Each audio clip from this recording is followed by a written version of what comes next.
This ABC 15 flash briefing is sponsored by Sanderson Ford. Straight up. I'm Katie Rammel with your top stories from ABC15 Arizona. The search is on for the driver who police say hit and killed a man and then took off. This happened this morning near 56th Street and Greenway in Phoenix. Investigators say the 67-year-old man was not in a crosswalk when he was hit by a white pickup truck. If you know anything, please call Silent Witness at 480-WITNESS. A fight inside an apartment leads to a deadly stabbing and a 14-year-old in handcuffs. Phoenix police say the teen was arrested last night, accused of stabbing his 15-year-old friend inside an apartment. This is near 67th Avenue in Osborne. The teen now charged with second-degree murder. Some of your top COVID headlines for you now. Governor Doug Ducey canceling an executive order which created rules for how the facilities operate. Among them, having to report COVID cases to the state and symptom checks for all staff and visitors, and allowing residents off-site visits. The governor also rescinding an order related to elective surgeries, allowing hospitals to decide on their own if they perform them. Many already are. A bill that allows businesses to decide on requiring masks is headed to the governor's desk.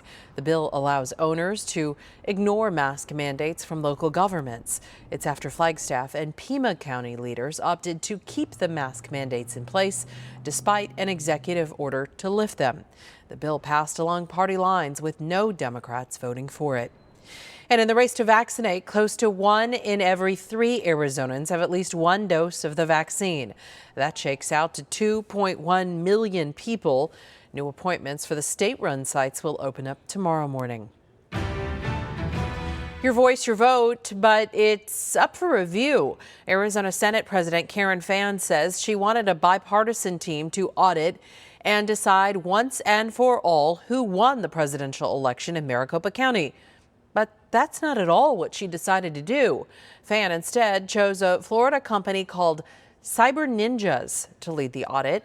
The company's founder, Doug Logan, was a big promoter of the Stop the Steal movement.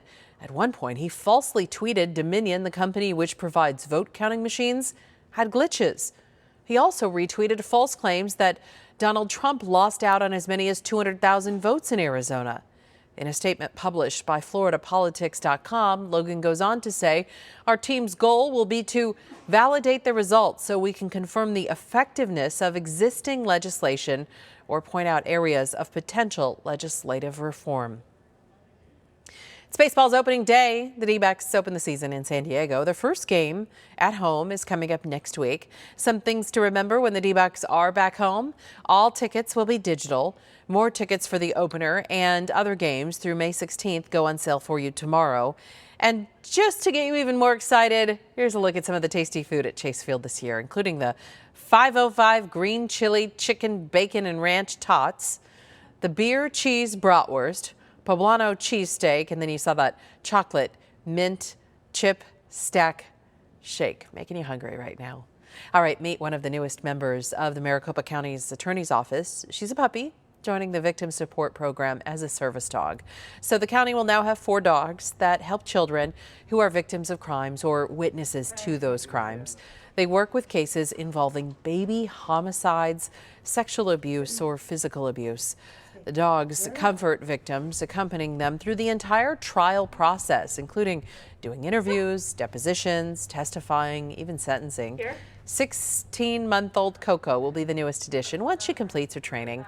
The county victim advocates say it'll allow them to help so many more victims. Heating up in the valley, I'm Chief Meteorologist Amber Sellens. Today was our first 90-degree day of the year. High pressure is still the dominant feature in our forecast, but we also have a little disturbance that'll come in tonight and tomorrow. So we may see a few spotty showers here and there across the state. Doesn't look like anything for the valley, but perhaps in the higher terrain just north of us, a few spotty showers early tomorrow morning, and then a slight chance continuing along the rim into the afternoon tomorrow too. But still in the 90s here in Phoenix as we look at your valley planner tomorrow. Temperatures temperatures starting in those 90s around 1 or 2 o'clock in the afternoon, running about 10 degrees above normal for this time of year. And as we take a look at the next 7 days, we are going to keep these 90s in there for a little longer than it looked like earlier in the week. In fact, now models for next week show that high pressure system hanging on a little longer. And now every day in your 7-day forecast is in the 90s and in record territory over Easter weekend too. For the latest headlines, weather, and traffic, head to abc15.com or download the free ABC15 mobile app. This ABC 15 Flash Briefing is sponsored by Sanderson Ford. Straight up.